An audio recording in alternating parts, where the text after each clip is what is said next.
Remember when you owned things? I'm not talking about technically, I mean actually owned them. You'd walk into a store, buy a DVD, take it home. That was it. Yours. Forever. You could watch it whenever you wanted. Lend it to a friend. Sell it at a garage sale 20 years later. Nobody could take it from you. Your shelves were full. DVDs, CDs, video games, books. It cluttered up your space, sure. But it was yours. Physical proof that you paid for something and got to keep it. Now look around. Where did it all go? Your movie collection is a Netflix account you share with your ex. Your music library is a Spotify playlist. Your games are licenses that live on Sony's servers. And your bank account? Draining. Every single month, $15 here, $20 there, another $12 for this, $10 more for that. You're paying more than ever, and owning less than ever. Then one day you see it. That message. This content is no longer available in your region. Or worse, this title has been removed from your library. Wait, my library? I paid for that. Doesn't matter. You didn't buy it, you licensed it, and the license just expired. You don't own your movies, you don't own your music, you don't even own the heated seats in your car. Welcome to the subscription economy, where ownership is dead and you'll keep paying forever. Let's start with software, because this is where the trap was set. You used to buy software once, you paid, you installed it. It was yours. Photoshop CS6 cost $600. Expensive, yes, but you paid once and you were done. If Adobe went bankrupt tomorrow, your software still worked. Then Adobe had an idea. What if people never stopped paying?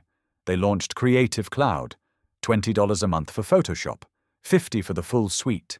They called it affordable, accessible, the future. But do the math, $20 a month is $240 a year. 5 years, $1,200. You've paid double what it used to cost, and you own nothing. Stop paying and the software dies. Worse, you lose access to your own files. That Photoshop project you've been building for months? Locked. You can't even open it without resubscribing. This is called rent-seeking. Corporations realized that one-time purchases have a ceiling. You sell Photoshop once and that's it. But subscriptions? Subscriptions are forever. Adobe's stock price tripled. Their revenue became predictable. Wall Street loved it. So everyone copied them. Microsoft Office became Office 365. AutoCAD became a subscription.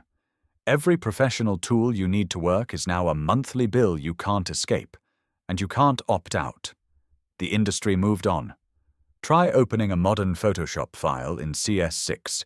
Try collaborating with a team that's on the cloud. You can't.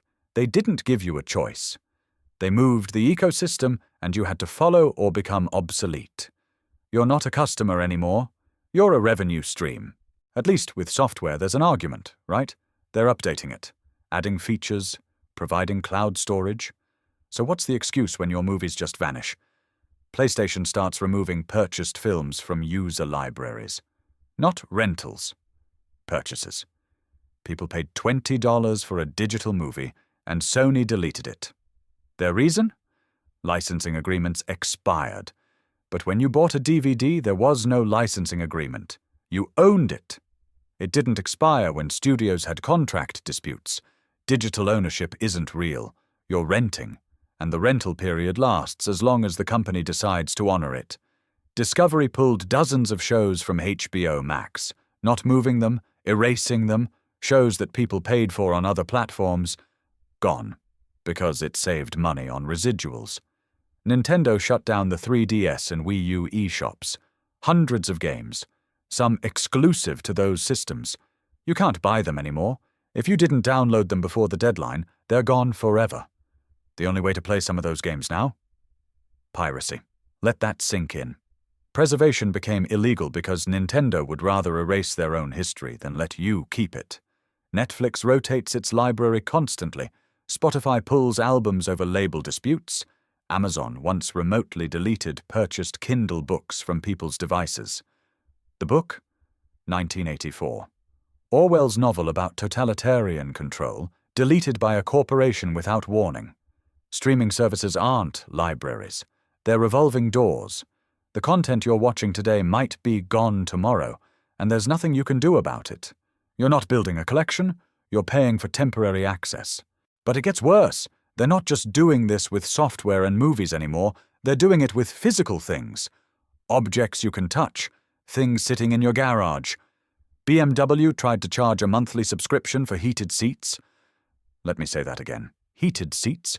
The hardware is already in your car. You paid for the car. The seats are there. But BMW locked the feature behind a paywall. $18 a month to activate something you already own. They walked it back after the backlash. But the fact that they tried tells you where this is headed. Tesla's done it too. They've sold cars with features enabled, then remotely disabled those features when the car gets resold. The new owner has to pay again to unlock hardware that's already installed. It's not just cars. Smart home devices are time bombs. That smart lock, that thermostat, they only work as long as the company's servers are running. When the startup folds, your $300 device becomes a brick. This has already happened. Revolve non instay on. Wink. Companies shut down and people's homes stopped working.